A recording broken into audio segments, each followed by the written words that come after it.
What's good, everybody? It's your boy King Lee. I'm here with a special guest today. I got Nakia Hamilton. How you doing today, brother? I'm doing good, man. I'm happy to be here, man. I really appreciate this. Oh, man, I'm stoked to have you here. And this is real talk, like, dude. This was like a journey that I didn't know if I was going to get to do or not because you're one busy man, bro.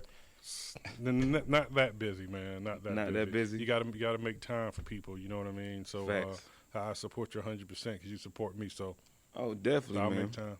Definitely. So today we're here. We taking a journey with Nakia. We talking about his life, the things he's been through, you know, and his journey in general. And like we had a pre-conversation before this. We're not going to do the generic interview where we talk about the basic things. By far, I'm pretty sure y'all know this man. This man has made himself a pillar in the community. He's been doing a lot of things in the community thus far, and I think we just need to pick up and talk about some things that you would like to share with them. I mean, also the people who may not know you, getting them some kind of insight of who you are and what brought you to this part of the journey that you are on right now. It's, man, you know, like everybody, you know, as a kid, you're just doing things. You have dreams and plans. True. And as you grow and develop, you learn and you're moving in a certain direction. I've just been blessed, man, to where I've been able to see through things, you know what I mean, that wasn't the best for me. And really can't say wasn't the best for me, but it wasn't, it didn't take me to the journey that I wanted to go. So basically what I'm saying as a kid, I wasn't in the environment of filmmaking. I wasn't in the environment, you know, of actors, and I knew nothing about this. Nobody in my family knew anything about filming. And so I was blessed to just make a decision one day, and I prayed to God about it, and he told me go in this direction. I just went in this direction, and, you know, stuff happened. And it's funny you say that, because I had a conversation with somebody, and I just feel like everything that we do, it kind of leads us to our direction. Like, I would have never known today, this year, this time, that I'd be doing podcasts and interviews with people. That was not my forte. My forte was music. I mean, you know, as you met me, and, you know, it had something to do with a mic, but now I'm behind the mic for a whole nother reason, you know. So in your journey, it's a lot of things I do know about you, and I'm just going to touch on them. We don't got to dig deep into them and touch on them. I know when I first met you, you had a TV show. Yeah. And that's what makes this whole thing unique for me, because like a full circle, when I first met him, he was interviewing me and my friends because we were doing music. And so now we bite full circle. But in that time frame of the TV show, I know you did music. This is where I just want to touch on these things. You did music. You did, what was it, the TV show. And whatever else I'm missing. I produced music. I actually coached basketball for a little while. So somebody convinced me to do it. It was a great experience about leadership and making choices off of instinct. You know what I mean? It clarified instinct. So, you know, music and all, you know, corners of music. Producing music, writing music, performing, everything but singing. And, you know, and just kind of took it in that direction with the TV show. That was my first film project, was the crazy thing about it, you know. The Crazy Red Show. And I just said, you know, I was going to do it. And I did it. And, you know, things happened. And here we are today. So what's the most, I guess in your journey, right? Because you've been doing this now for about, 15, 20 years? Like, what's funny, as a business, it's only been 2017. But people that know me, because when I started Crazy Red Show, it wasn't to be a business or nothing. I just felt like God told me to do it, so I did it. And when people look on the outside, you know, we put our thoughts on other people. And so sometimes we see things, and we see it for what we think it is, not for what it really is. Gotcha, you know? That makes sense. So everybody thought, and I didn't realize this till years later, they thought I was trying to be the next Oprah show or something. That wasn't even crossing my freaking mind. Like, I didn't think no more than just public access. And, you know, and I wasn't even thinking about making money off of it. And so, you know, I was doing I started doing documentaries one a year. Then, you know, it really wasn't until 2017. I said, you know what? I left my job, making a decent amount of money. It was like $20 an hour, working 40, 60 hours a week, and I'm here. Yeah. Now, this is the biggest part of transitioning to entrepreneurship.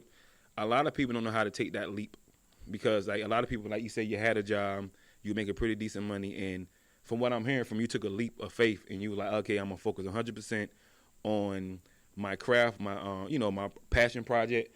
Was that hard for you to do? Was that something that was kind of difficult to, own that reality that I'm about to step foot into myself for real? Yes and no. There was little old SHIT moments. There was like, but they were far and few because I was just so engaged and immersed in what was going on. I think it was harder for other people to accept than me, and that was the tough part. Outside of that, because they were not in it every day. They weren't thinking about it every day. They will only think about it when they see me doing something. So they didn't get the full picture, And I got this thing about leap of faith. Okay. Because people always say it, but I think there are certain sayings, like certain things in the Bible, when it's said, certain things are understood. And leap of faith, to leap, you got to have a place to leap from.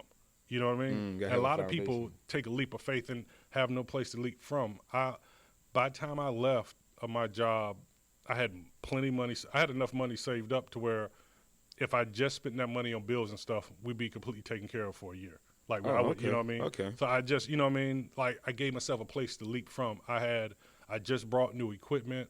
I had a distributor that has already taken 2 of my movies, so it just wasn't, it just wasn't, all right, I have no experience. I don't know what's going on. I'm going to jump. That's ignorance. You know what I mean? Okay. So basically that transition, what we got to understand is embracing the process.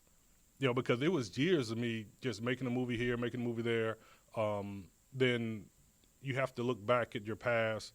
When I was 18 years old, a family I knew opened an outlet mall, and the guy told me, for some random reason, he walks to me and say, before you start a business, you need this, this, and this, and this. And I never forgot that. It's just a random, you know what I mean? Yeah. And that story comes full circle on a whole nother level that we can't get into right now. Okay, that's cool. But it's like a book, But yeah, I think embracing the process is what it boils down to, and doing something you really want to do, because for me, time didn't matter. You know what I mean? I knew I was going to be doing it for the rest of my life, so I didn't have to, I got to have it done by this year. I got to have it. No, it's about getting the most out of today. And I like how you put that, dude. You really shine a light, because when you said the whole leap of faith thing, and I got to touch back on that, because to me that was deep. Because a lot of people do take that and take it literally, like I just got to just do it no matter what. If my face hit the wall, it hit the wall. But you saying that you was prepped for that leap. Yeah, it's like, why do that when you don't have to? Like, that, to me, that's ignorance. And sometimes, I mean, a leap of faith is, you making, at the end of every month, you only got $100 left. And so your goal is to save $90 at it, every month for a year. Like, that's a leap of faith. Like, Got you. I know yeah. But some of this not researching is really being lazy. And that's true. You know what I mean? Yeah, because sometimes, I ain't going to lie, you want people to kind of do it. And I ain't say do it for you, but a lot of times you want people to do it for you. Yeah, you want people to do it for you. Like, if you know somebody in this field and that field, you like, well, you got it already. Just help me, basically give it to me in a sense. And a lot of people have that, that mindset. It's like right now I can look at you like, well, you shoot movies. Here go my script. And want you to make it, but not putting no effort in behind myself, to actually push that project. Yeah. I mean, so going like for the dreamers out there, I like talking to the dreamers. That's one of my biggest thing, to talk to people who, have passion projects, who do things, who, trying to fall into their own. Like, as a businessman yourself, is there anything that you like to tell, those newcomers who's coming into their dream, who coming into their self? Is there any kind of knowledge you like to drop on them that you wish somebody would have dropped on you when you started your journey? For me, stop dreaming.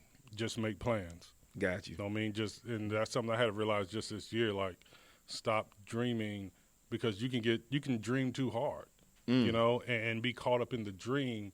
And, and the thing about the dream, that there's a emotional attachment that comes to it.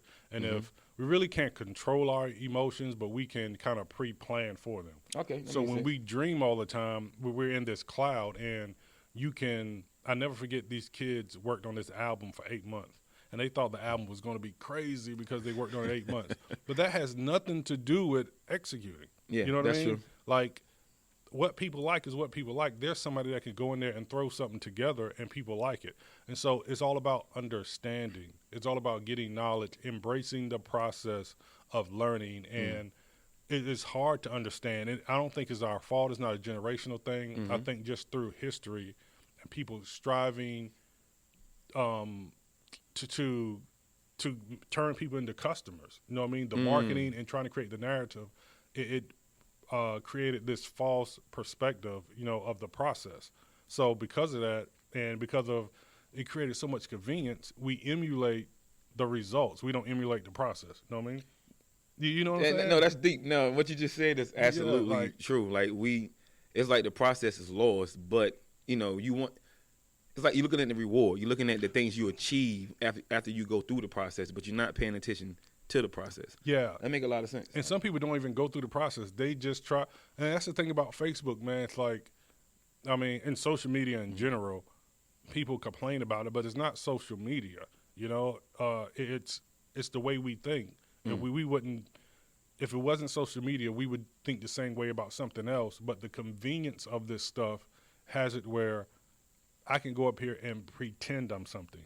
True. Then that's the dangers of social media. You can pretend to be what you want to be without really being that. Yeah, that's crazy. Yeah, you know what I'm saying? So so you live that, and you live that, but you don't never go in the lab. You know what I mean? You don't never just put in the hours. You don't never try to grow and get your emotions out of the way, and that's the process. That's when a year goes by and a situation happens, and you have enough experience and knowledge to execute, and other people don't. Like it's that simple, embracing the process. That's a good too. That's really good too. Like embracing the process and understanding what you got to do. I think the two key things is having somewhere to jump from when you're taking that leap. Really, and then understanding the process and what you're going to be doing, and understanding the work you're going to have to put in, the man hours, to actually, like you said, don't really drain, but actually plan out the drain. Once you visualize what you want to do, make a plan, execute it, and get it done. And I think that's that's probably the biggest things you said thus far. Now, end of your journey, because that's just to the newbies.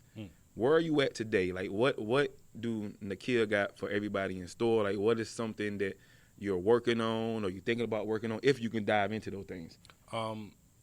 It's a lot. I'm always, and it's almost like I'll give an answer, but it's going to sound a little indirect. But I'm working on just ownership. Like that's it. Like everything is ownership. I'm starting my own streaming service, and I've been working on it for a year and a half. And I could have put something together and had it out in 2 months. You know what I mean? But I was like, no. And something, I like Jay-Z. I'm not like some Jay-Z fanatics like some people, but I pay attention to detail. And he just did a deal. I'm sorry. He just did a deal with, was it Moet? It was an alcohol company. Okay. And when the deal was done, everybody was like, and it's all this big news. But I sat and watched the interview with him, the guy, and I think it was CNN. And what I took from it was that everybody missed, this was in process for about 2 years. Oh, wow. Okay. And they came to him prior. But he said he waited and made sure they was going to go to the meetings like they said they would, call when they said they was going to call. Like he was checking their character. Like anybody else, they would have put a certain amount of money to invest in your company. We would have jumped on it. Oh, yeah, but he waited to make sure it was right. You know what I mean? And so for me, that's kind of what my streaming service and things are. Like we're getting things in place, getting the right people in place. And that's kind of what I have for people is, things that I own that I can give people opportunity with. Okay, and that's dope. And it's funny because you answered my next question within to that statement you just made. Because I'm going to ask you, like, who is it that you inspired by? Is there anybody who's already, out there crafting themselves and making a way? Do you look at the way how they move, or, like some people look at motivational videos and things of that nature? Do you find yourself having to jump down the avenue? Do you lose motivation sometimes? Is there times where you wake up and feel like you don't punch this particular clock too much? Is there ever a moment like that when it comes to you and your journey? I mean, yeah, I have those moments. My gift is, though, I realized when I got older that I just keep going. Okay. You know what I mean? She like Terminator. Well, yeah. But you know what? I always think there's a way. Okay. There's always, and sometimes it doesn't work out the way I want to, but it always works out because I believe that. So I believe in the pivot. big time. Okay. You know, like when things happen, when the pandemic happened and everybody went to quarantine, people stopped making movies. True. I made more movies than I ever made during the pandemic. You know what I mean? And that's crazy. Everybody moved out of the way. All the actors, studios stopped. I called everybody. I wrote a bunch of scripts, and we just went and grinded it out and made like 5 or 6 movies in the pandemic. You know? Dang, that's good, bro. But it's that's the thing that works for me, and that inspires me is just life. And there's people like Eric Thomas I listen to all the time. Okay. Jim Ron. I'd be careful about listening to some people with motivational, but those are some of the main people. Miles Monroe, super deep. Okay, I'm going to have to check that out. Yeah, check out Miles Monroe. Jim Ron is good too. He don't have as much content, but Eric Thomas, him, and a big thing I highly recommend people listen to is A-Lux. A-Lux? Yeah, A-L-U-X, A-Lux. Okay. You can go to their website. They got a YouTube channel, a lot of content. Their slogan is where billionaires go to get inspired.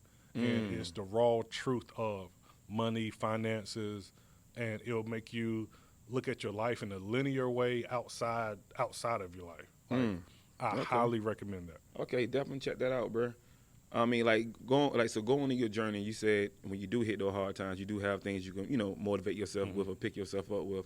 But the key goal is that you're going to keep going. That's your gift, no matter what.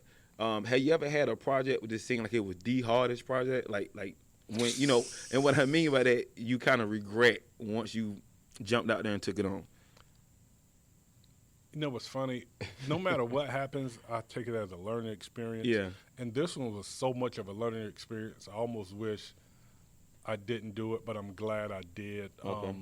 We just did a movie called, I'm trying not to say no names, but I've never been, this movie alone, the last movie we filmed called Single Saving Searching, we had to change it to Single and Searching. Okay. And that's a whole nother thing that we may want to talk about, like why the name changed. Name changes are a huge deal that people overlook, but I picked the wrong people.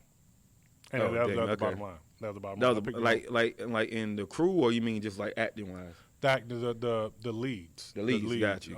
I picked the wrong people, and not that they were bad people. They was the wrong people for the project because it took a certain mindset, and it just took a certain mindset, and they were not ready and prepared for this moment. They could be ready and prepared right now. They could have been ready and prepared 2 months prior, but those 10 days, they were not. And I can honestly say, out of all my projects put together, that was worse than all of them put together.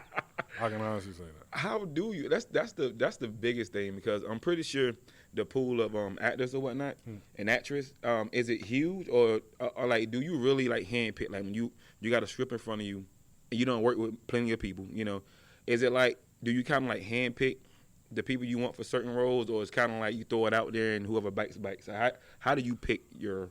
It just kind of depends. I realized I approach filmmaking a lot different than other people. Most people make a project with things in mind and try to convince people to like it. I find out what people like, and I create that. Okay. So when I do that, I know these people are going to like this actor or actress. I know they're going to like you know what I mean? Yeah. And then we go from there and build it up. There is a huge pool, but only a few get picked. And that's just the reality of it. And I learned through just a lot of reading and some experiences, you just got to focus on your starting five. And if people complain about your favoritism to the starting five, they're not built for the team. You want people that are not in your starting five that want to be in your starting five and is going to fight to be in your starting five. And that makes sense. Yeah, they kind of like they playing their part till they get there. Yeah. And they're a part of it. So, yeah, man, that was a rough go movie. Yeah, I can tell. I kind of wish I was there in the background. No, you don't. No, you don't. I mean, so you have. What was your favorite? Can I ask you what was your favorite project to this day? You like, I did that. It's changing now, but I would say Dear Younger Me. Okay. Because I just got a hold of stuff. Like I just, I had some new equipment that I used 3 or 4 films prior to that, and I feel like Dear Younger Me, I just got a grip on what was going on. You know what I mean? And that's one that you wrote that yourself, right? Yeah, every film that I made, I wrote. Oh, okay. I thought you may deal with writers here and there. So everything that you did is everything I did so far. I'm training 2 writers now. They got 1 script done. Okay. But everything. Dear Younger Me is my baby. Her Happy Place was probably the most fun. Okay. Entanglement is like, that's that stuff. Yeah. Hold on, I haven't seen Entanglement. Yeah, I missed that one. Put the kids to bed. It's on Prime right now. It's on Prime right now. Okay. Trust me. Okay. Put the kids to bed, and you gonna like it. But put them kids to bed. Yeah, I definitely do. I haven't. I just by the name alone, like, yo, I gotta check that out. Yeah, you and wife, you get a drink, y'all can sit and watch. She might yell at the screen once or twice, but make sure the kids are asleep on that one. That's that stuff. What's funny, it just dropped on Prime yesterday, and I think it's going to Tubi Friday. It's on Google Play and it's on YouTube Movies. Okay. So you have to rent it there, or you can download it to own it. But if you got Prime, you can watch it for free on Prime right now. Tell me about that part of the journey. That's a part of the journey to me. Is like how do you get your stuff from, of course, I know you got to, pay for it or however that go, but how do you learn that process of, okay, I made a movie, and like you said, and getting it to the point where people buying it, getting it to the point where you on Prime, you on YouTube. Was that hard to crack open that door, or was it pretty simple once you learned it? It was just about sacrifice, Okay. and depending on the sacrifice, it was hard. I'm just not really scared to fail. You know what I mean? Okay. I guess I done failed so many times, I just ain't scared. So a lot of people, it's hard because they're so worried about making the perfect movie, but you don't know until people see it. True. You know what I mean? There's movies, man, there's one movie I can't stand that we made. I mean, not that I can't stand it. I think it's a very smart movie, but one of the lead actors showed up 4 hours late every day. I'm literally 6 days in a row, 4 hours late. Yeah, like that's some of the stuff you go through, but the movie is doing so well. Oh, wow. And the thing is, people watch movies for different reasons. Some watch it because, or whatever, this and that, and people watch this movie because it was relatable. And once you figure that part out, for me, it was easier to crack into those things. So I'm able to get a distributor what they want. Okay. I know, because it's about relationship. That's what it boils down to. You know what I mean? It boils down to relationship. You mean on how you get yourself through those doors? It boils down to relationships you build. One big thing about relationship, I think, as far as getting yourself through those doors, is you got to give people what they want.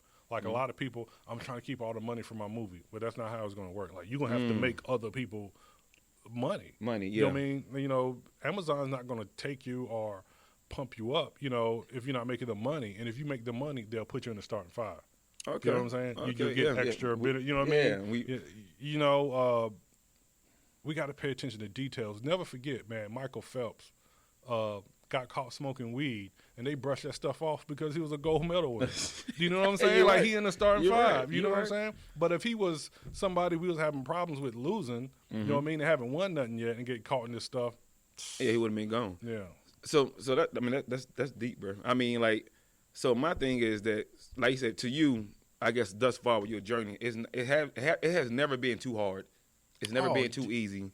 It just, you've been in a groove so far that you, like you said, you keep going, you in this groove, and like I said, you're going to do this for the rest of your life. Like, this is your thing.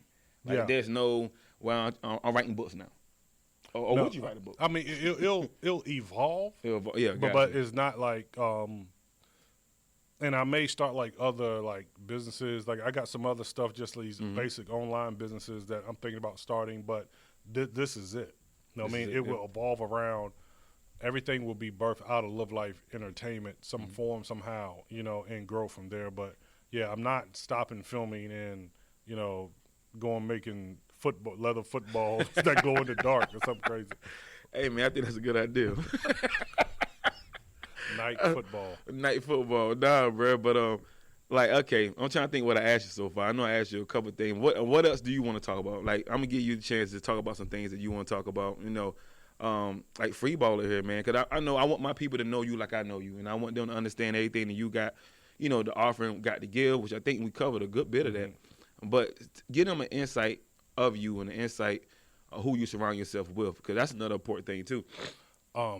Surrounding yourself with the right people is crucial, bro. Even down to marriage and all that stuff. You know what Facts. I mean? I can't remember exactly what in the Bible, but it basically says if you could have a good relationship with I'm not sure the level with God without being married, being single, do it. You know what I mean? Like that's kind of best for you. So, and that shows you how cautious and intentional we got to be about who we surround ourselves with in marriage and friendships. If you said that about marriage, with a friendship and, business partners and things, it's even more important. And I think because we rub off on people, and the sad part is people could be around you and not even do anything and bring you down. And that's true. It's impossible to do that and bring you up. Yeah. You know what I mean? Yeah. And so you got to be careful, because you're just not bringing them, you're bringing everything with them around. So if, y'all got meetings and they never have money, they always need a ride. And they always need a ride because people that they are around has taken advantage of them, and they can't even keep a car. You know what I mean? Yeah. It's like you're bringing the burden of them and the other people around them. And so those things you have to put on the table. I recommend a book by Napoleon Hill. Oh my God, I can't think of the book, but it's like his best-selling book. Okay. He speaks about all that stuff. I highly recommend reading that book. But you got to get people around you that are smarter than you, and some people are afraid to bring those people around them because they know they're not as smart as they should be. That's the unconscious thought. So they think they're going to get taken advantage of, or people are going to take the idea and stuff like that. But if you're doing your research and studying and doing what you're supposed to do, there's no fear. You're confident in yourself. And so I think just, knowing who the right people are. You don't know who they are until you know who you are, till you put time into yourself. So I highly recommend your environment. And it's sad because, some of the people we know, their family is that downfall. And that's tough. And I was going to say that because, I think a lot of people have that issue that literally is like you say, it's their family. It's the wife or the husband. They're not – I don't know if it's a jealousy thing or it's just feeling like, a selfish thing, but a lot of times people cannot grow because of their significant other because they are literally won't allow them to have the time or they constantly ain't, managing money right, so they put you in a bind where you can't put your finances in the right place. Or they're competing against them. Yes. You know what I mean? Instead of supporting something, T.D. Jake said, if you want to be blessed, help somebody that's already blessed. That is so true. But sometimes we compete against spouses, even friends, so you're absolutely right. Those people, it could be your family, it could be your brother. And I had to learn some people are one-day people. Some people I only get talked to once a day. Yep. Some people are 1 week people. Some people are once a year people. You know that is so true, yeah. And if you don't delegate that right, then you're going to have somebody that you should only speak to once a year around you every day. Every day, yeah. And that's unhealthy. Yeah, towards everything you're trying to do, exactly. It was funny because I was telling one of my friends, the way you really know somebody's about you is if they do something for you for no gain. Yeah. Out the blue. And I was trying to explain to them, I made it simple as T-shirts. I was like, that's like if somebody know you sell T-shirts and they see a deal where T-shirts are like 50% off and they just hit you up out the blue and either tell you about it or they just go themselves and go ahead and get it for you in person and give it to you, but not expecting anything. Yeah. Like those type of people, they're rare, but those type of people that you need around, people who think about you and your success, even if it has nothing to do with them directly. Yes, they want you to win, and those are the people that you need. I seen a post. The guy said, "You need people around. You need friends that's going to pray for you when you're not around." You know what I mean? Oh yeah. So it's not a show. It's not for you to see. They genuinely want you to win, and you're absolutely right. You're 100%. Yeah. 100% right. And that's how you know. And it's like another, not a post. I think TD said that about the hand. I know you saying anything about when the person slam their hand in the door. It's a little video that's going around like me slam your hand in the door. Your legs start jumping. And he was like, your legs start jumping, your arms start shaking. And he was like, but you didn't hurt your leg, you didn't hurt your arms. But being that it's connected, you seen that video? No, I haven't, but I get the whole concept. But he was basically saying like, you can tell who's truthfully connected to you by how they react when you go through what you go through. When you go through your pain or whatever. If you look at somebody and you're going through some kind of hardship or you're going through something, they look at you like, that's crazy. that person ain't connected to you the way you think they are. But if they shouting and jumping with you, or even enjoy, they shouting and jumping with you when you have success or when you're in pain, that's truly show you how connected those people are to you. And it's kind of like, you know, you like you say, and you can't put 1 year people in in a everyday person position. And I think we all fall victim to that. I fell victim to that. You know what I mean? Myself, and I just had to step outside of myself and look at the whole picture and, you know, and see what was going on, and then figure out what I had to maneuver and move around so I can be my best me. And I think a lot of people have a hard time doing that because you feel like you're doing a disservice to somebody once you put some space between you and somebody. But sometimes you have to do that for both of y'all to grow. Yeah, because you're just not damaging yourself. You are hurting them also. And we got to be real about how history has an impact on this. You know what I mean? How when, you know, I remember my dad, some information he told us when I was a kid about Vietnam, how they put all the black men on the front line, how they gave them medication, you know. And so they take them to these places, they got them hooked on drugs, put drugs in these communities, and they sending that uncle back to his family. You know what I mean? They're sending these people, you know, or they're giving that uncle a free place in the projects that they maneuvered black people to be in, you know. And so that has an impact because, I mean, it only take one rotten apple, you know, to just start to infect the rest of the thing. Only one molded hamburger bun to start spreading mold around the rest of them. And that's true. And I think we cannot forget about that, just about history, to where it has that impact on us, where it's not like I got to be careful about how I say stuff because it makes it seem like it's just your fault why this is this and that is that. Yeah. But you have complete control to change it. But we have to be real that history and situations have things the way they are, where it has an influence and impact on those things. So I just can't say, you know, black people are this or we, you know, you're just lazy or whatever.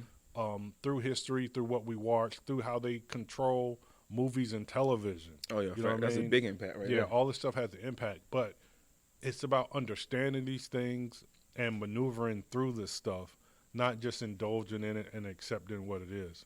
So when we talk about those people we need to keep away for a year, it's not that, you know, they're just awful, just born awful people. It's through history and it's through a routine that has been created in their household, you know, in their community that they lived in. I never forget, years ago, man, a friend was at a university around here and they were giving away free computers. But they were giving them to neighborhoods that, you know, these people got computers. Like, why you know, it was the craziest thing. And it's just an example of the opportunity. Because Jay-Z always said, man, he said the reason why Bill Gates was Bill Gates because he had the opportunity to get a hold of a computer before anybody else could. If not that he's smarter than you. You know what I mean? He had complete access, you know. Got you. And I think with me with film, because of what I've did with film, is because I was put in a position to have access to it before a lot of other people could. So, I mean. I know me because a lot of times I like to see it done first. I'm kind of one of those people. I think that would have scared me. Being the first, I feel like that would have made me more, how can I say it, like, not standoffish, procrastinate. I would procrastinate a lot more. And I had to learn that through, you know, Jay, you know, I call him Jay the Letter, but even when it came to my pod, I mean, he was the reason when I started. I don't know if you ever heard that story, but I kept telling him about the ideal I said on the podcast for like a year and a half before I started. Oh, wow. And he was like, man, why talk about it? Just do it. He was just that serious about it. Just do it. And he would not let me talk about it no more. He said, no, just do it. No need to talk about it no more. You want to do it, do it. And, you know, and that's one of those people you need around, somebody who just gas you like that. Like, hold up. You mean all I got to do, just start it. He said, and then, like, also, like they say, people say they want to be on TV or they want a channel. And I forgot who it was I was watching. And it was like, everything you think you need, you already have it. Yeah. You know, channel, you got a Facebook page, right? Instagram page, right? They're like a network. You got people to follow you, right? People that already like the simple things you put down there. And it was crazy to hear that because when you're doing things like this and things you do, you kind of feel like you need the audience before you earn the audience. That's the way I look at it. And a lot of times you'll burn yourself out. And one of my biggest fall downs is looking for instant gratification. That killed me my whole, career in being entrepreneurship or having what you call it, passion projects that always kill me when I do something. Yeah. That's why when you said that about the boys, that kind of hit me home with the album. They spent 8 months in this album, and they think I'm gonna drop this album and I'm gonna kill them. I felt that same way, and I put time on my album the same way. And then when I didn't get that gratification, it kind of killed my spirit. But I told myself in my older years, I can't live like that. I got to do those things that I like to do. That I'm getting the gratification already, because when I'm finished, I did it. That's a done project. Yeah, and I feel you on that, man. And I think it goes back to embracing the process. It's just a part of the process, you know. And I think we're looking for a result, not really looking for growth. You know, and like this is, and you know, I know some people that have written scripts and they hold on and sit on to them forever like it's the best thing ever. You know what I mean? Yeah, but I did that. You know, I can't even lie. And they're scared to put it out because they're waiting for this perfect moment for it to happen. But every day is just another script. And day after, then once you learn the business, you really realize it's just another script. You know what I mean? There's somebody got something just like that that's out. You know what I mean? There's somebody that got something that can pull that same audience. We see movies that blow up, and we think the story was so amazing, people loved it. But there's a marketing strategy behind it. You know what I mean? Then the marketing strategy includes colors, shapes, races, age, the time of year, what marketing material. All those things are what decides how a movie blows up. And once you have those, then you can place the right concept stuff together. You can have the best movie in the world, but with the wrong marketing, it's a waste of freaking time. And see, and I like to be transparent. When you say the things that you say, it's a lot of things I know, a lot of mistakes I have made in my past. So I like to be transparent about that. But even what you're saying now about how people sit on things or not knowing the business side, that's always been my downfall. Not now, but 90% of the things I did, prior, because not knowing the business, or when somebody tried to give you the business, you're not really trying to listen because it sounds like too much work. And then, I'm being honest. I'm trying to be so honest. Like, they telling you everything you need to do, but you're not trying to hear. All you hear is more work. But you think that whatever you're working on is so great that I don't need to know all that, because who I am, I'm already great. So as soon as I do this, the world going to see me, and it's going to be lit. And that was literally one of my biggest issues when I was coming up, not wanting to know the business behind things, because once you hear it, it sounds unreachable. It sounds like you can't attain that. It sounds like I gotta spend a lot of money. It's and you. But oh, I'm sorry, I mean to cut you off. You good. But embracing those things is what being great is. Yeah, you know what I mean? Yeah. You know what I mean? I know now. Thinking I'm great and being great is two different things. And this think it and it will happen is one thing, but thinking that it will happen and doing it, is a whole nother process. And I think that's where we fall short. It's about growth. And I think it's hard for people to grow because they're not trying to grow in their personal lives, And I had to explain to somebody, like somebody that's on a diet that their family was always cautious about eating, it's easy for them to go on a diet. You know what I mean? It's like it's in their routine. Eric Thomas always said your success is in your routine. And so if your routine is always personal growth, when you start a business, it's going to be easier because you're constantly focused on growth already in your personal life. You're already reading all the time. You understand your body is your main tool, so you're concerned about that. You're concerned about your vision, your muscles, your bones, the relationships with the people you have around you in your personal life. Those are the same traits that you're going to need to go to a business. And I remember a long time ago, a guy said, if you can't manage your household, you're going to have issues managing the business. That's deep. It's so light. That's so light, but that's so deep at the same time. Because people will skip right over that and try to go run a multi-millionaire business. And manage 30 people, but can't manage two in a crib. It's wild, man. Yeah, it's crazy. I say it's so light of a statement, but it's so deep when you think about it. But that's real. And that's what I say, bro. I like talking to people like you, and that's the like I tell everybody, man. Like whenever you come to my show, it's because you already met success. You're already successful in your own way and in your own venture. And I know you're gonna get better as time goes, but you're already there. You made it already. And in my eyes, you always had it. Since I known you was somebody who was 10 steps ahead of me, and I could see somewhat where I wanted to go at and what direction. So I was like, all right, if I sit back and watch what he's doing, maybe I can learn something from him. Maybe he's going to drop some jewels. I seen you one time, I think you was outside jogging, and you just walking, and you put a video up. and you were dropping jewels on people about, getting up and just doing it. And even then, it was like I ran across the video by accident. It was like inspiration. I literally started doing what I needed to do. You know what I mean? I was like, okay, cool. I mean, I don't make films, but I got something that I do. I need to get up and start getting my stuff together. And having people like that around is big. And I like this, other people who don't know you. I like for, your network to get, different people who haven't heard about Love Life Entertainment. Because, everybody probably haven't heard about it. Some people probably seen it and not connected, the man behind the magic. But they'll get to see you now and understand, the journey, understand the process, and understand it's more than just movies, Like you said, you connect with the community. You understand what they want, you know what I mean? And that was the biggest thing you said. Like, you really don't – you make movies for you, but you listen to what the consumers say they want, and a lot of people don't really do that. A lot of people say, hey, I like this, so this is what they're going to eat today. Yeah. I like turkey sandwiches, so guess what? You all eat turkey sandwiches, Yeah, but it's funny. It's just making a decision, and I'm not saying what I'm doing is the right way for everybody, but it's the right way for me. And the craziest thing that I learned, well, not the craziest, but one of the craziest things that I learned that people never really talked to me about that was so simple, as I got older, I realized the decisions you make is really 50% is about what you do. The other 50% is about what you don't do. And people forget about that. So being on a diet is one thing, but what you focus on what you're making a plan to get out of the environment of the things you don't need to eat is just half of the battle. And sometimes, we're still in the environment of stuff we shouldn't be eating, but where our mind is thinking about what we should eat. And so you're starting a fight that you shouldn't fight. And so even in film, when I make a decision and say, I'm going to make these movies like this, the sacrifice is I can't do this. I don't go out all the time. Okay. I don't do all these parties all the time. I don't do all these, me and my wife take vacations and stuff, but it's not like some people that's their whole freaking life. They need to be a travel agent or something, Gotcha, yeah. But I'm completely invested into Love Life Entertainment, Cater TV, the Film Factory. Like, I'm completely invested in those things.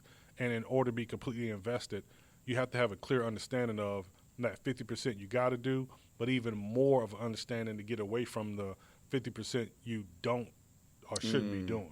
So give me a day in the life of you, and what I mean by that is, I know you got a family, you got kids, you got a wife, and you got your your business. I always call my business my babies. You know what I mean? How do you orchestrate a day in the life of you? Like, when you wake up, like, how was your day planned out? Like, do you have like some kind of order to your day? Every day you take a day, like. My day starts actually the day before. Okay. So before I go to sleep, there's a few main things that I want to get done the next day. And there's a few main things already planned out. Like on Sunday, it'll be a bunch of stuff for the whole week, and there'll just be stuff that I know. But for that next day, I have maybe 3 or 4 things that I want to do. That morning, I get up. I get up before everybody else, get my stuff together, do the basic stuff. Email, stuff like that. I just go through the stuff, check, have they put my movie on this site yet? The stuff I sent out, just go through that stuff. My kids are getting ready for school. I help them get ready for school, get all that stuff together. They go off to school. I come back. I get back on the computer. I get to work on my list.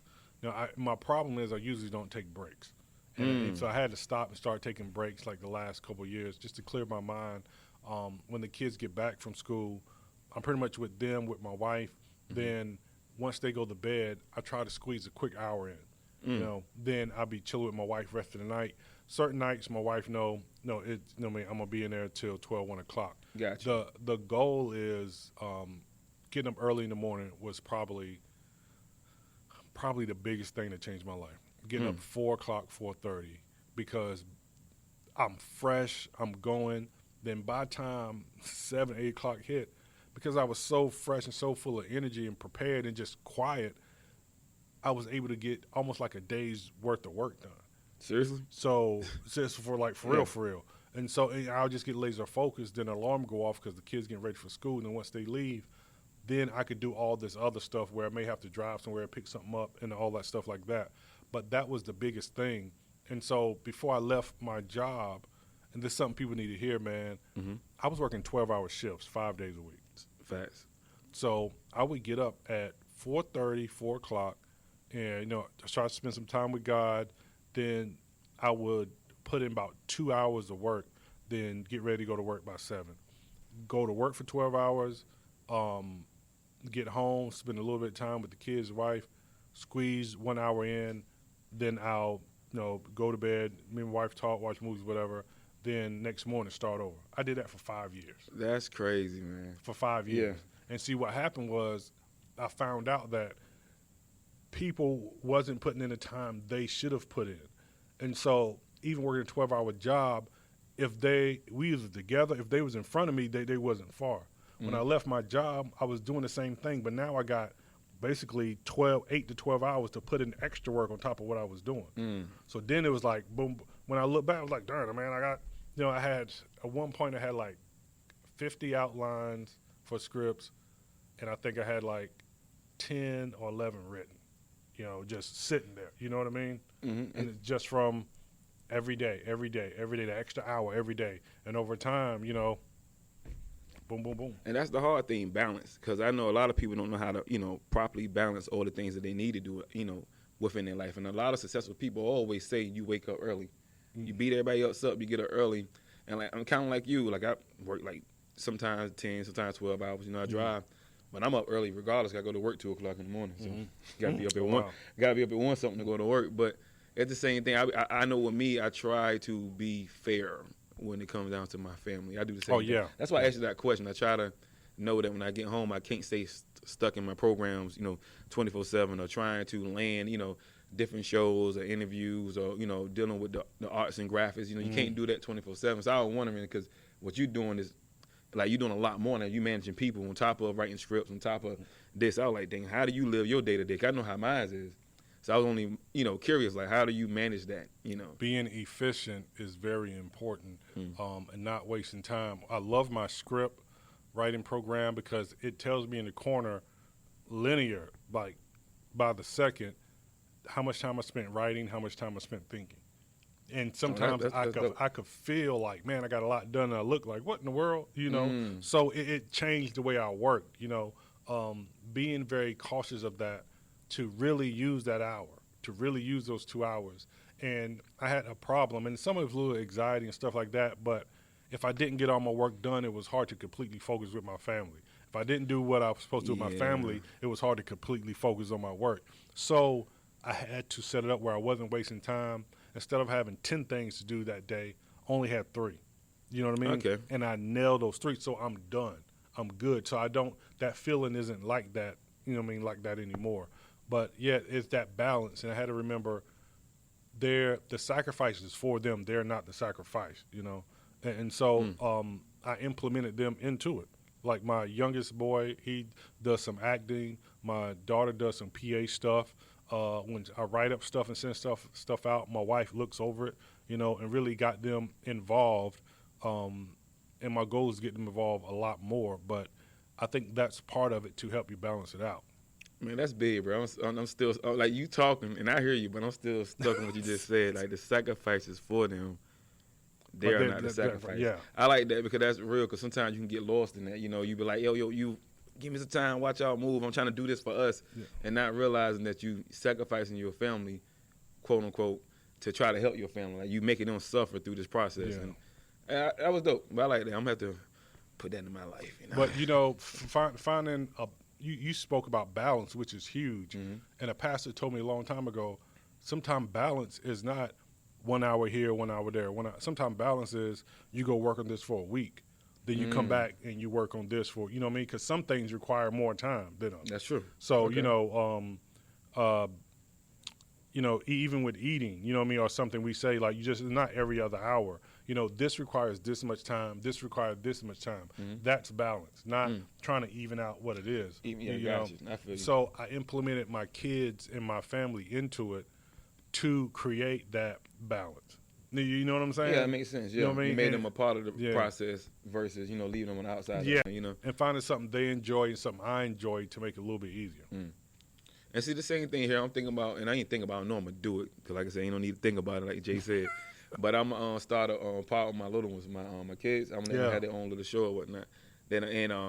There is, and I know this is gonna sound cheesy to some people, but there is a talk, because my wife, she into this, talk of some form of reality show. It's gonna be small, something small, and play around with it. But we're gonna do it just because that's something she into, and I'm gonna figure it out. A podcast is a reality show. Yeah, think about it. That's what we you talking know what about. I mean? Yeah, because so, we got YSW. We got my wife is already a part of the process. Me and her have a pod together called YSW, called Your Secret Window, and I started doing that with her like a year ago. But now I want to integrate the kids into it too and get them on the show. I like that. I like that, man. I think that's huge. And oh my God, I can't think of his name. Lonzo Ball? No, what's his dad's name? The basketball. I know you're talking with about the 3 sons. But anyway, he mentioned about when you look at white families a lot of the time, and he said white, but I think he meant just families of wealth, a culture of wealth. It's multiple people in the family. But he said in our culture, we see it as, the one is going to make it. They don't see it as that. Everybody's going to make it somehow. I don't care. You're gonna be a cop, and what happens? And this realtor told me everybody needs a trade in your family, and what she said and what Mr. Ball said just kind of really came together. And I didn't grab it at first until years later. I was watching this little white girl, and at this time she might have been 16.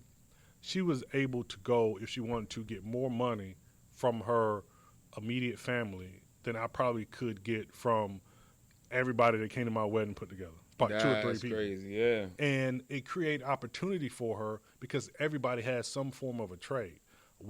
Uncle was a cop. One owned a landscaping business. One, I think like an aunt was a teacher. Mom did some administrative work. So whenever anything about the laws and tickets and whatever, one was a lawyer, she can get that information. Anything where she needed information about a cop to get ahead, she can get that information. Running a grocery store, she can get that information. Stuff about schooling and advantages and disadvantages and things, being able to think 3 or 4 steps ahead, she was able to get that. So it's really about mastery and creating that environment and not thinking, he's going to become a basketball player and all of us just going to live good. No. Well, what are we going to contribute? You know what I mean? I mean, it's and that's dope because you even see that in that new TV show they got out that 50 wrote. Which one? What, BMF? Not BMF. The other one, Power. The Book of Ghosts. Yeah. And everybody was basically banking on the basketball player. I can't think of his name. Yeah, exactly. It's the same thing. Like they're like, Zeke. I think Zeke. His name. He's going to be a star. He's going to be, and everybody's banking on that. It's kind of like that same thing you're saying versus having everybody aligned and equipped to be great in their own era. You know what I mean? So. That's dope. You know what's funny? You bring it up now. Say if that was a real family, and say if one of those people was a cop. With all the stuff that happened, one of them was a cop. Yeah. Say somebody in the family was a lawyer. That whole thing would have been different. You know what I mean? Never and so like that. Even somebody that just does rentals, rent out office spaces and stuff in the family. Like that information, that mastery of that can get you ahead, just like a lot of basketball players now that had parents that was in the NBA. They had information and an environment they can get a hold to because of their parents. Yeah, And see what's dope about that, because what you just described is basically, to be honest, it's like one of my, because you know how many friend groups, you got circles of friends, but some of them are separated from others. But I got one network of friends, and that's how it is. You got one that own a photography business. You have another one that do staffing organization, like a temp service. You got another one that works on computer sites and know how to do marketing skills. And then you got me, myself, I do, podcasts and then marketing. I can do plug for people. Everything we do serves a purpose. If we come together, we're a powerhouse. Like if you look at all the friends, and it took a while for us to see that because we're so used to working on our own thing. Like this person over here doing their own thing, this person doing their own thing. But then one day it just came together and we realized that everything that we do all forms and aligns with each other. By accident, like not on purpose. It's by accident. It's just everything works together, and it's like now that we see that, we're gonna try to find out how to orchestrate and use that. Being that we all got our own thing that we're good at, we all got our own platforms, and we all know how to make money in different ways. Yes. So it's like now, like how do we bring that together and make one big oil well machine? But it's funny that a lot of people can't see that. They still think separate when they're thinking about making it. Versus, we all gonna make it one way or another. We all use our networks and the tools that we got together to, propel each other. We all can get there. And I don't think it's, you're right. It's amazing that we don't see it. And I think it's not because we're uncapable. I think our culture bakes a lot of this stuff into us. You know, all the stories is that one basketball player that put the whole family on. You know what I mean? True. We glorify basketball players like they're gods. Yeah, You know, that's true. Yeah. We don't glorify the realtor. You know what I mean? But in other cultures, they got shows for the realtor. You know what I mean? I see. You know what I'm saying? But they don't have it in our culture. That they glorify health eating in other cultures. We don't glorify that. We glorify soul food, and it has to be this way. You know?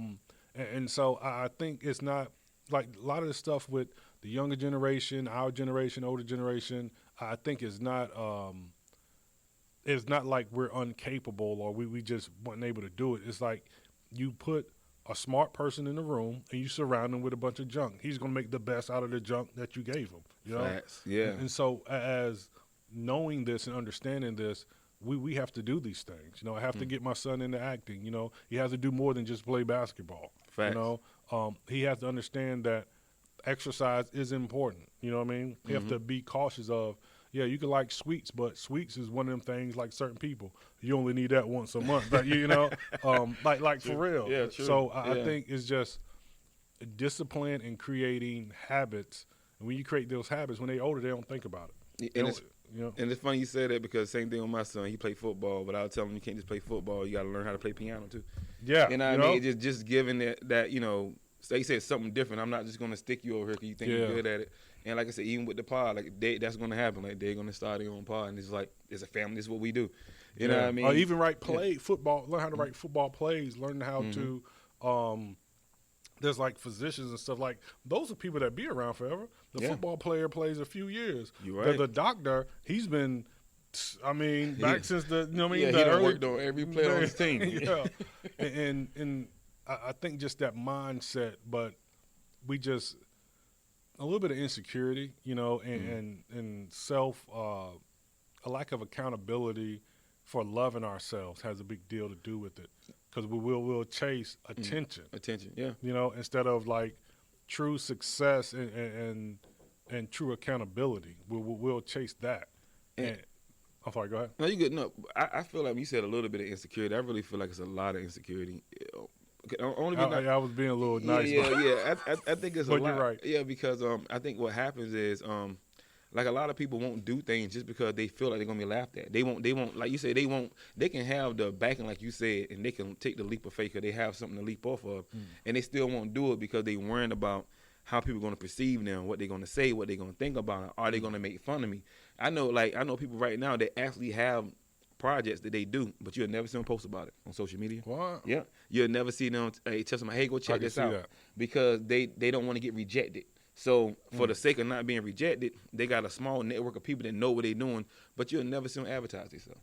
And you know what's funny? You made something click because you're 100% right, and I think it goes both ways too. There are people that would do stuff because they think they were going to get attention. They don't even really like that. I mean, just thinking like. Man, there's probably some women that wear outfits they can't stand to wear, hard to get in, hard to do anything, but they think it's going to get them that attention. You know what I mean? There's people that really don't like the shoes, but because the bottom of the shoe's red, they think this is what they got to, you know. They got to do. And a big example of that is people that invest so much into purchasing fake stuff. Like bootleg stuff, and instead of like you really don't have a passion for that, you just want to be seen, you know. And it's sad because I didn't realize it was such an issue in the black community for so long. On YouTube, everybody, you can go on YouTube and see it. It should still be up there. It's been up there for a while. There's an old video from the 70s called How to Sell to a Negro. I seen that like years ago. Man. Yeah, and they talk about how it's basically, from my understanding, I could be wrong, it was a management video that white people use in business years ago to sell to black people. And the video talk about black people want titles and these things. We're looking, because we're not accountable for ourselves, and because when you're accountable for yourself, when I go into this school and say, I'm going to learn as much as I can because God has given me the body, the ability to do it, you learn how amazing you are. You understand how great you are. You know what I mean? And to say yes to that is also to say no to the things that are against that. You know? True. And so But when you do that, but when you don't do that, that desire is still there. That energy is you're still a human. You're still living. So it's replaced with other things. So instead of me being accountable for myself, now other things make me accountable. Having a Mercedes Benz on my car, now that says I'm somebody instead of me being somebody. You know. Also, a thing that bothered me, man. I never told anybody this. I probably just told Jay, but my parents didn't know. I felt like when I was in school when I was younger, there was so much emphasis on getting up. You got to be on school on time and such and this. But when Saturday came, there wasn't school. There was nothing. Like you just do what you want to do. And the emphasis on school was great, but I feel like there should be more on my personal time, what really makes me me. You know what I mean? That's true. So don't you? It's Saturday. Now you did what you want to do during the week, but Saturday you got to get up at 6 and you got to start working on yourself, like what you want to read, what you want to do. And I think because we don't do that, that transfers to now my job identifies who I am now that I'm older. You know what I mean? Now that clothes, you know what I mean, where identify who I'm not older. It's not I'm somebody because I'm somebody. You know what I mean? Hey, dude, I'm waking my kids up at 6 every weekend now. Yo, no, that was deep, bro. You're right, because this is your time, and I want you to be just as prompt and just as ready for you to dive into you. Yeah. And that's what I heard. That's dope. I didn't never think of it that way, you know, but that's dope. Like, no, don't sleep your day away. Get up.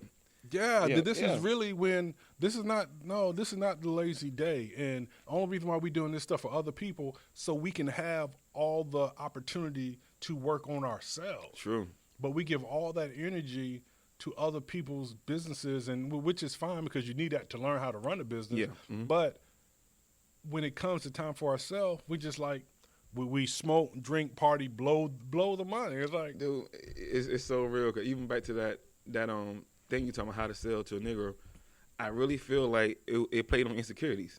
That's what that whole video was about. Yeah. And they played them. You know, they think they need the big fur coat to be somebody, or the big gold chain, and it's basically the same things that I mean throughout the course of years for the last 20 years. That is the reality that we've been sold. Yeah. Like you gotta have the newest car when it come out, the newest outfit, the newest this, you know. And I think people don't connect to the reality of the truth until, in my eyes, and not knocking nobody who still chase that, but until you come on real adult, until you understand money. When you understand money, you be like, yo, I'm not finna go buy that, and you know what I mean, and then be hurting for 2 weeks and gotta eat, you know, ramen noodles 2 weeks because you done blew your money on this dope outfit for $300. Yeah,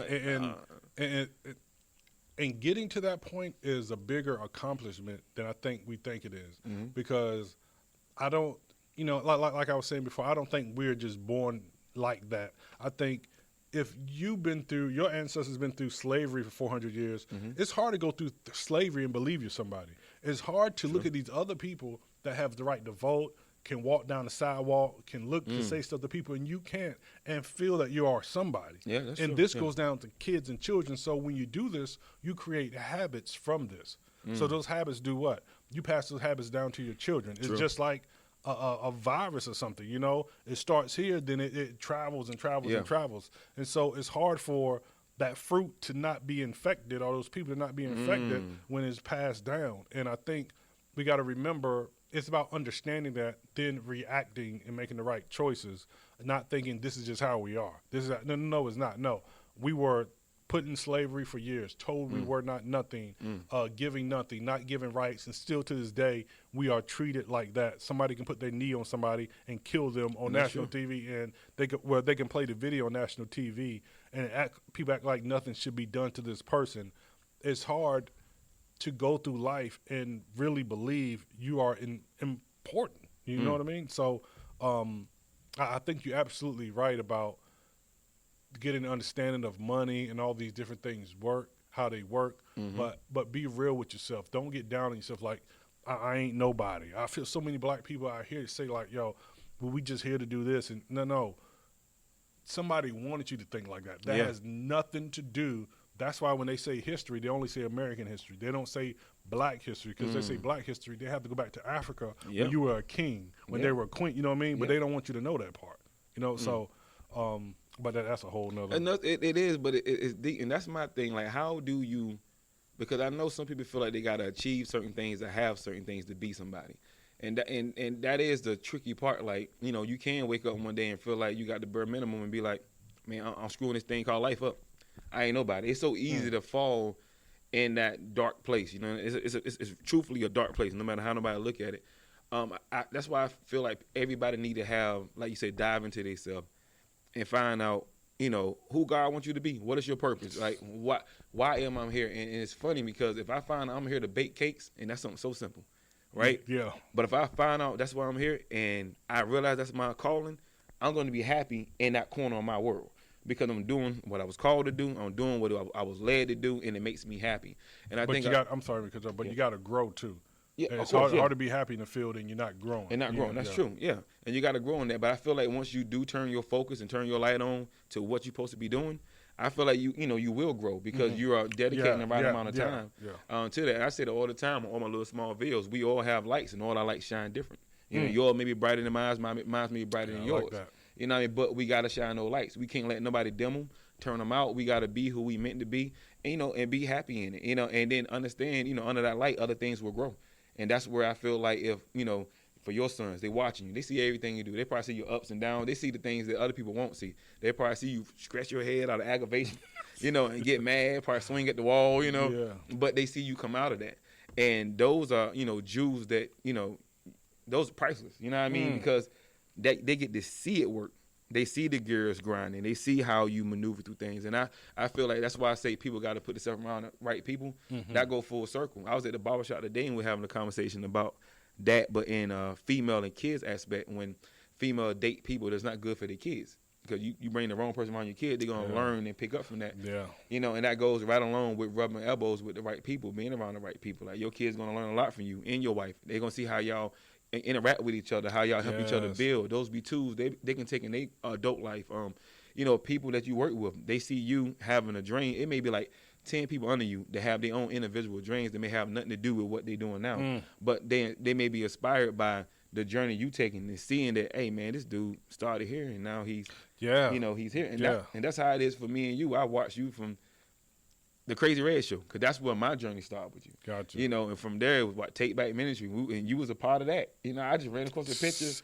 I seen him. I seen the picture of that the other day. And I'm like, dang, that's right where it was. It's just like, it's a whole journey, man. It's like, but being around the right people is where it's at. I told my buddy, Marad, I told him the other day, I was like, I realized where I went wrong the last 2 years.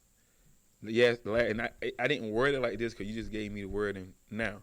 But the last 2 years, I've been hanging around one of your people on an everyday basis, and it was stumping my growth of getting where I need to go.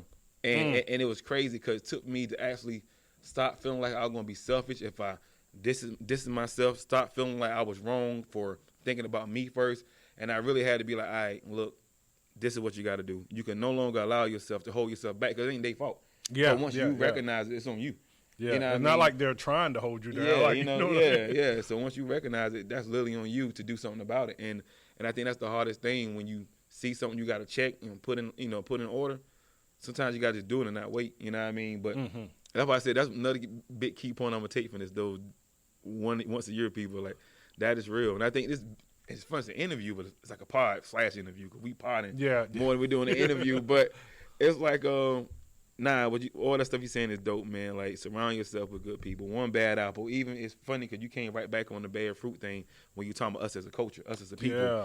And it was deep thinking about it. Like, there's a lot of damage that's been passed down, and you may not see it as damage. Some people may not see it that way, but it's a lot of damage that we got to comb through and revamp and do things differently, and you got to know you can depend on your brother. That's probably like the most crazy thing I heard somebody say. Was a famous chick, Just Hilarious. You ever heard of her? She's a comedian. Just that rings a bell. I'm horrible with putting faces. But she got roasted one year because she was down on the black business online. That's why I don't deal with black business, because you did this, and she was just going in on it, and it was like, dang, that's how you gonna do your people? It's like, granted, it's not your family member or nothing like that, but these other people are aspiring to be something, and you gonna use your platform to go online because you got a big platform, and you're gonna attack these people because they got one thing wrong for you. They didn't do something right. You know what's funny? Wow, that's interesting. I think it's also about when you put in the work yourself to a certain point. when it balances out with your character, you think about things differently. Okay. You know what I mean? So we have say we went through the same amount of stuff, same amount of pain, stress, but some person character is what I would consider on a higher level than the next person. Then we react different. Doesn't mean this person is better than this person. We just react different. One thing I don't, and because I was almost a victim of doing something like that. Okay. And I noticed just as humans, when we get angry, we'll go and lash it out. But we can go to the same place and they can serve us great 10 times. We won't say one word. Yeah. And so I think not even knowing what she said, I don't think what she said was wrong. I just think maybe because I really don't know the whole situation. Got you. Now, if she would have called them and been like, hey, or try to talk to them, and they just kind of like, whatever, blah, then okay, you know what? I still wouldn't do it myself, but that's the green light to go do Got it. you, yeah. But if you just, it's one mistake, and you just boo, boo, boo, boo, boo, boo, and that's gonna, so I see what you're saying. Like, we have to be cautious about lifting people up, and is one bad, I'm not sure what the business was. Say if it was a meal. One bad meal worth turning down a black business? You know what I mean? It wasn't a meal. It was a seafood place. That's when it goes to a seafood place. She tried to tear it down. That's fine. You good.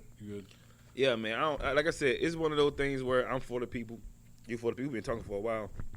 I ain't going to try to hold you here. It's the past hour and 30 minutes. But leaving out anything you want to say to the people, anything you want to, let them know, any websites, any .coms, anywhere you want them to follow you at. Kind of close it out. Close it out, yeah. I mean, just go to ilovemyvideo.com. Nakia T Hamilton, Nakia THAMILTON. But, you'll if you don't know me, if you can't find me, I ain't doing the work I'm supposed to be doing. So I ain't about to hear and just promote myself like that. That's true. I at the same time, I'm not going to let you know who I am, but I would say character, man. That's something we don't talk about. Character is everywhere. It's like taxes and death. You can't shake it, and it impacts everything. And the scary thing about character is you can walk in a room and say nothing, and it has a huge impact. You can walk in a room and say something that can have a huge impact. You cannot show up, and your character can have a huge impact. That's crazy. Yeah. And we don't work on that enough. We're, as filmmakers, we're so concerned about what camera to use. All that stuff is different tomorrow. The actor. There'll be another actor in this place tomorrow. Like all that stuff would change. Equipment, all that stuff would change, but your character will always be there. And so spend time working on that, because with the right character, you won't need as much money to get started. True. With the right character, it'll be easier to find the right people. They'll be there. You know what I mean? With the right character, you have the right ideas. I mean, I know a guy right now has over 450 movies. He owns them and never made one in his entire life. Huh? Through relationships with people. That again? Yeah. No, exactly. Explain that again. Like, through relationships and building and cutting deals with people, he was able to get some money, buy a few movies, make a little bit of money, buy some more, and keep ownership of the movies. Now he's up to 450-something movies, and he could just put them on. He can just sit. That's crazy, bro. I mean, think about each of them made $100 a month. Each of them made $1,000 a quarter. Like, you know what I mean? Like, it adds up fast. So, I mean, and God forbid, you have those movies independently that do $1 million that quarter, or even, $100,000 that quarter. Like, just from his relationships and having character, he was able to, because of his character, he was able to build these relationships. So I just want to really emphasize on working on that accountability, discipline, doing what you say you're going to do, being considerate of other people, and that right there, if you get that right, everything else will fall in place. I mean, that's absolutely true, man. Like, literally, you said it, and I will let you go. You made me want to ask more questions. I was like, yo, I swear, I'm hearing you wrap it up. Like, dang, I got more questions now. Like, good, go ahead. Yeah, I'm asking one before I go. Like, selling movies. Like, when you sell a movie, do you sell it entirely, or when you sell a movie to somebody, you still make some kind of profit off of it, or do you make one-time profit whenever you? To me, it depends on the movie. Rarely do I try to do one-time profit. There's a few of those that I do because it's just best for the deal. But I highly recommend everybody try to get ownership. But to get ownership and being able to get a lot of value out of it, it takes knowledge and information and being able to execute. For some people, it's better to make the movie, for 50 grand and get, a quick $100,000 check and keep it moving. You know what I mean? Yeah. But for some people, it's best to make that movie 50 grand and lease it. And so you have to know this prior to making the movie, and that's why you can't get your emotions involved, because you're making a project that you're passionate about, but you don't have another 999,000. You know what I mean? Yeah. That's what matters.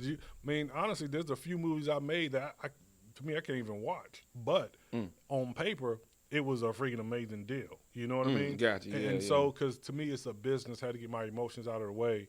I really don't do passion projects because I'm not in the business of doing passion. I'm in the business of selling movies. So I try to make movies that will sell, cut deals that make sense for it, make budgets that would make deals for the outlet that I'm going to place it in, that I know I have opportunity to put it in. Yeah. You know what I mean? Yeah. I'm just not making something like Hope the World. No, that's why there's typecast people. That's why there's producers doing the same stuff over and over again, because somebody going to give them a check for that, Yeah. So go ahead. I just like the way you break stuff down, because like, you could tell that you've been here for a while. You're like, no, I like, you're not wasting your time. By the way you talk like, no, I'm not wasting my time. I'm real. I got this thing figured out. I know where I'm sending this, where I'm putting this at. Like you said, ain't no such thing as a passion project. I'm doing what I know is going to, that's going to sell, or what people are going to be attracted to, and I'm getting it out there. And I just like the way you say things, because it shows growth. It shows not really growth, but it shows where you at. Mentally. Thank you, man. You know what I mean? It shows mentally that you know what you're doing. You're not wasting nobody's time when you're out here. Yeah, and I'm not trying to keep the podcast. I know, but I gotta say, man, we gotta remember our family, man. Mm-hmm. We gotta remember, like, I'm not trying to spend 3 months filming a movie, bro. Like, if we can knock Entanglement's supposed to be scheduled for 7 days. Somebody got sick. We had to push it back a month, and the only schedule we can get for 3 days. Everybody, we put our heads together. We got an agreement, and we filmed straight for 3 days and finished the movie. We just made that decision. I think they went to sleep. In between filming, we might have 4 scenes you're not in. Nelson went upstairs and took a nap, basically. You know what I mean? He chilled. Kevin was in the room. Then we just moved around.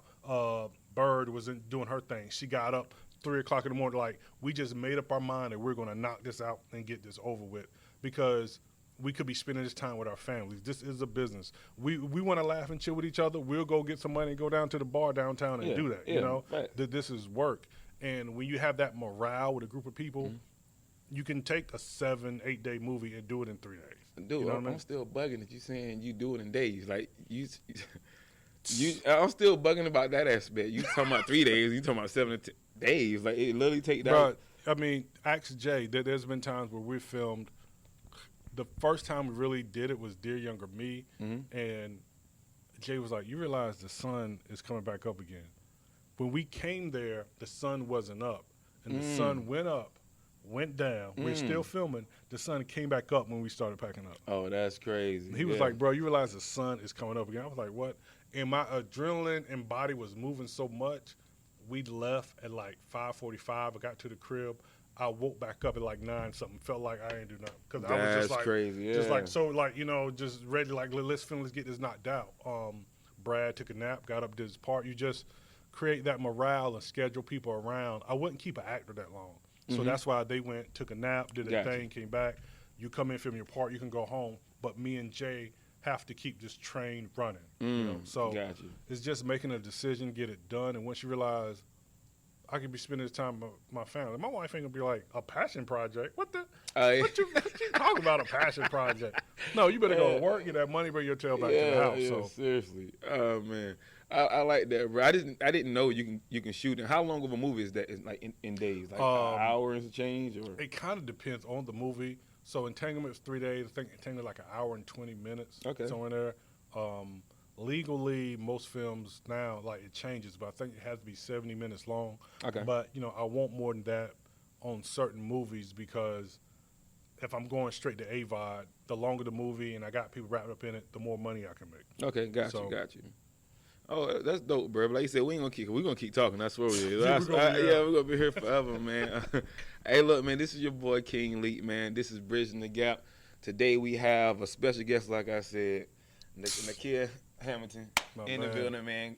Good to have him. I know him as Crazy Red or Red, but you know, gotta be professional. You know what I mean? Yo, anybody should call me Crazy Red. We go way back.